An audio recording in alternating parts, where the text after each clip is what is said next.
So today I'm going to work on this F350 again.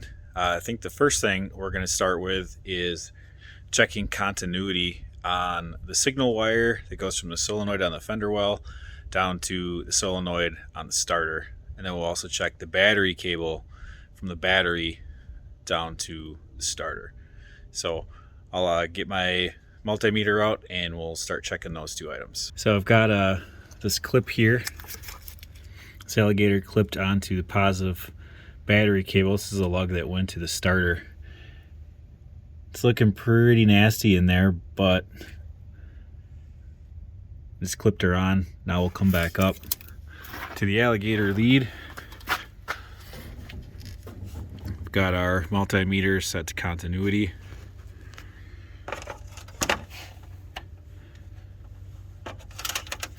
We'll take one end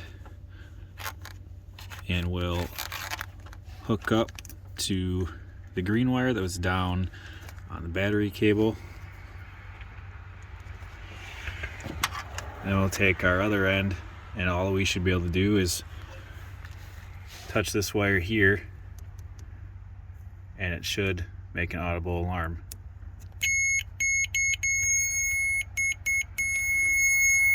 So you can see that our battery cable, or at least our big fat battery cable, does have continuity. It should pass current. I probably will unwrap that electrical tape and see what's under that green fuzz, but battery cable looks good. Next we'll test this wire, which is a signal wire from the key ignition. When you turn the key, this is the wire that gets energized. This is the positive feed wire from the battery itself, and then this is going to be the output of the solenoid once it's energized. So this wire is a signal wire from here down to the starter. So when this whole thing gets energized, basically this gets 12 volts and it tells the starter to spin. So we'll test that now. Alright, that is the wire coming down from inside underneath the frame rail here. We've got hooked up to that same green wire.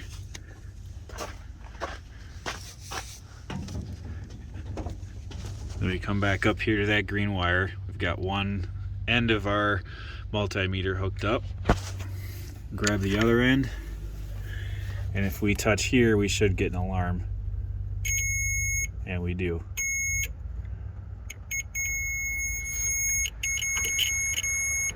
So both of our wires were working. It's really strange because yesterday we jumped these and we got nothing to the starter, but that starter works fine out of the truck. So might have had a bad ground, but I mean it bolts directly to the engine, so I can't foresee that not having a good ground unless there's no ground from the negative terminal on the battery, which we can check here. Actually, don't even need that. Actually, make it easier. Negative to one end of the lead, and we should be able to touch ground anywhere with this, and we should get an alarm. And we do.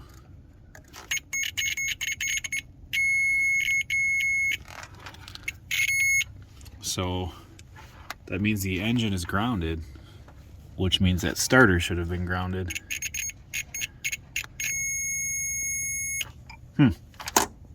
Well, we'll keep poking around here and see what we find. Alright, there's one more test that we can try. If you take your little light here and you stick it on the output post of the solenoid, and you take the ground from your test light and you hook it to ground, if we go turn the key inside the truck, that should light up. So we're gonna go try that.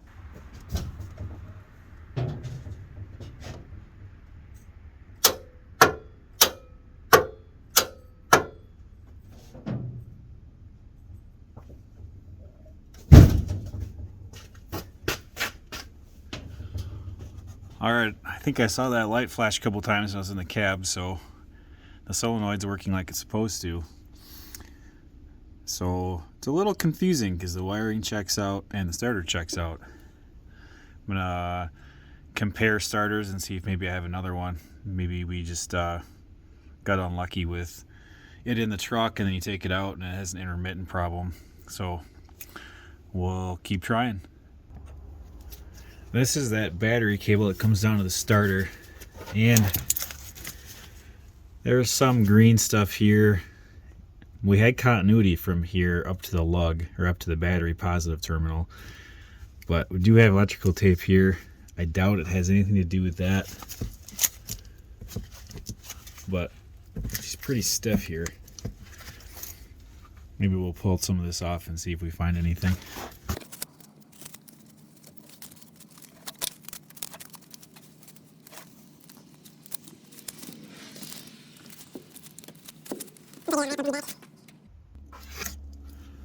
Alright, well, we got the tape off, and it looks like somebody actually did a nice job.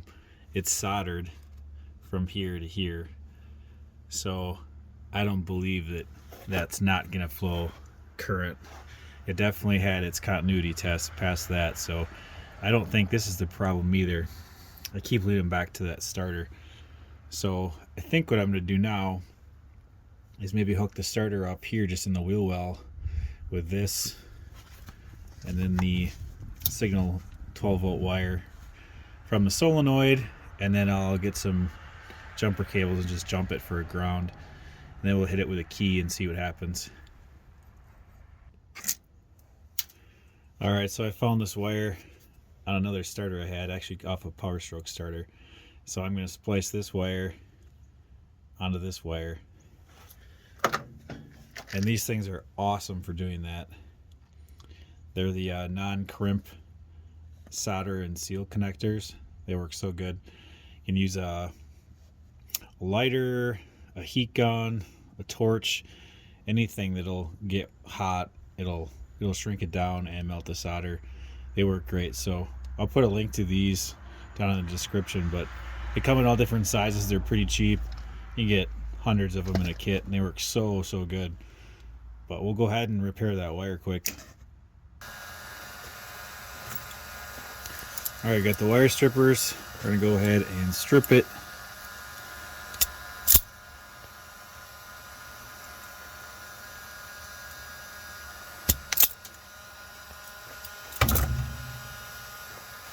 Going to grab our connector.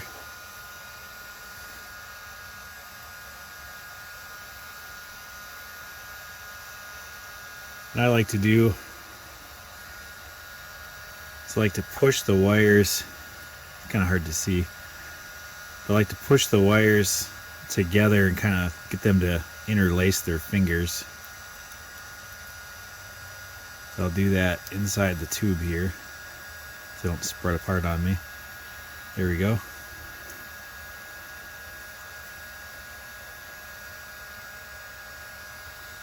Now let's grab the heat gun.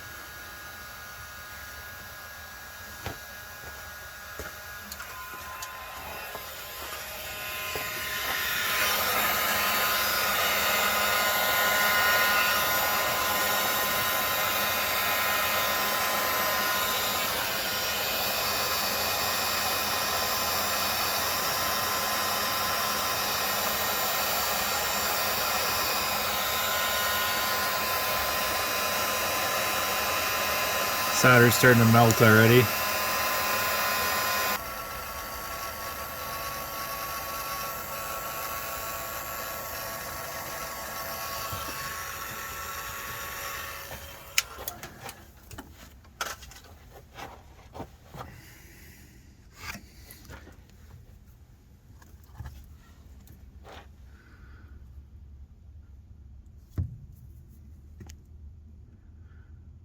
You can see this solder's all melted now. Took a long time. It's really cold out here. My heat gun's not working the greatest, but they work good. You can use a torch too, or a better heat gun. All right, I have a problem here.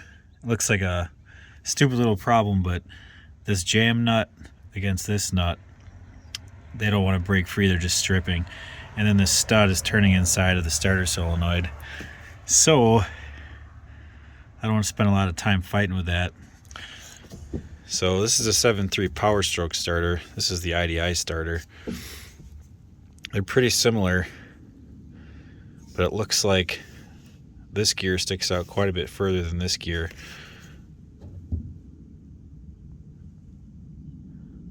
So I'm not sure if those are going to work. I might have to keep looking in my hoard. But otherwise, they look to be about the same. The bolt pattern looks to be the same. But I know I have a couple more. We'll see what I can find. All right, we have the starter all hooked up. The two jumper cables are just going to battery ground. And then I've got the starter hooked up normal with the wires that normally would go to it. So we'll go inside the truck and bump the key and see if it works.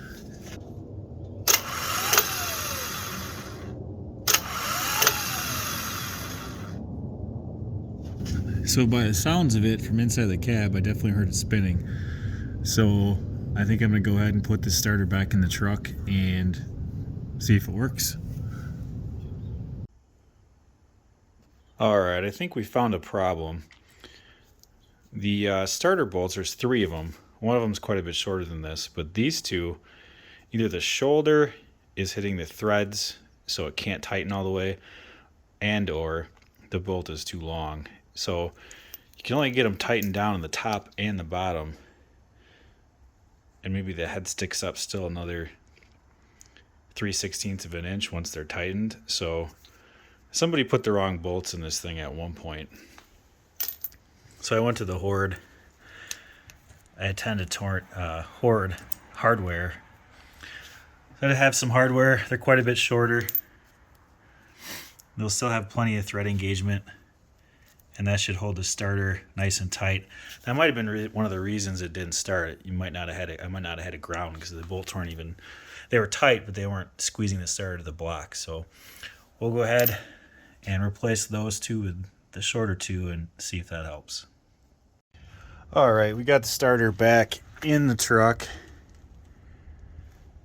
and the one bolt there you see is fine. That was the right length, and I put a different bolt in there, and then there's one above that that was too long, so we replaced that. The cables are routed wrong, so I had to reroute those, take them out all the way up to the battery and reroute them so they weren't touching the exhaust manifold. But we got the starter in here, so we're ready to hook the batteries back up and give it a crank and see what happens. Now I am not going to tighten these down.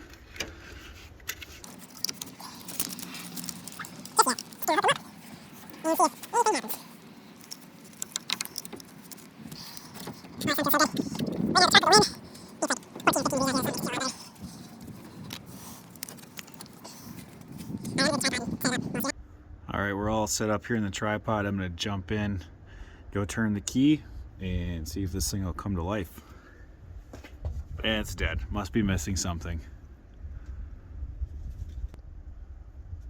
Alright, somehow both of those Optima Blue tops were only reading like 11.5 volts, which is really weird because last weekend they were both 12.6, and I had them disconnected the whole time. It hasn't been really cold out here, but it shouldn't go dead that fast. Something's up with those. So I have one little tiny little guy battery on that side. It's the only extra one I have. There's no battery on this side. We'll go ahead and just try to crank it, see if the starter works.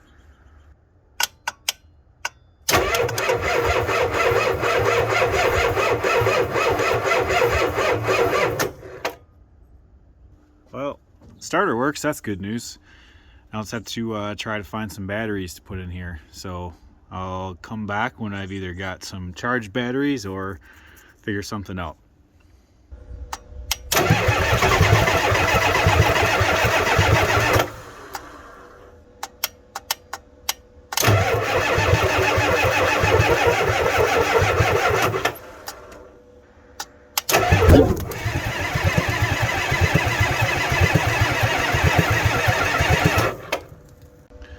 Alright, we've tried cranking on this thing a few times. The batteries are just too weak. I meant to let it probably charge for at least a few hours. I don't think all the glow plugs are working, but we put the charger on booster. We'll see if she'll sputter, kick off, anything. She's pretty cold. It's like 15 degrees out Fahrenheit right now, so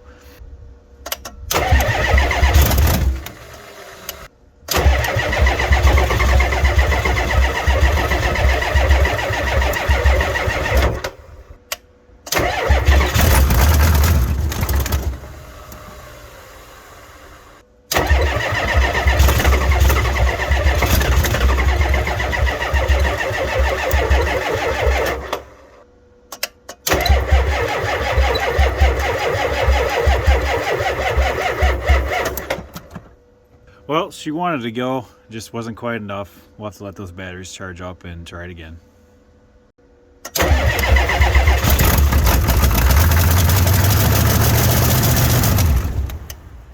Well, we tried. We'll have to quit for today. Come back tomorrow. Alright, I thought I'd try one more time. We let it charge for like 30 minutes. So we'll fire up the glow plugs and crank her over and see if she'll pop.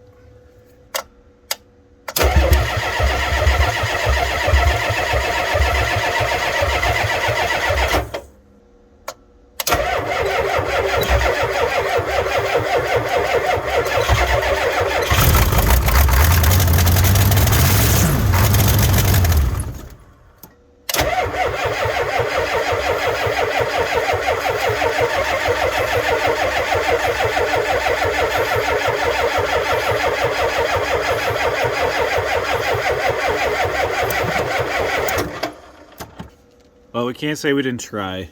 She's obviously got some bad glow plugs. That glow plug controller will start clicking on and off like that if you've got bad glow plugs. So we probably only have maybe half of them working, because it will turn on and stay on for, I don't know, 10-15 seconds, but it should stay on for about 30 seconds. So we definitely got some bad glow plugs. It's pretty cold out here. The batteries are weak. She started, but it just wasn't enough heat in the engine to keep it going. And then we've got a giant hole in the exhaust manifold on this passenger side here. So all that smoke, or at least some of the smoke, was definitely from that. We'll give it another try tomorrow.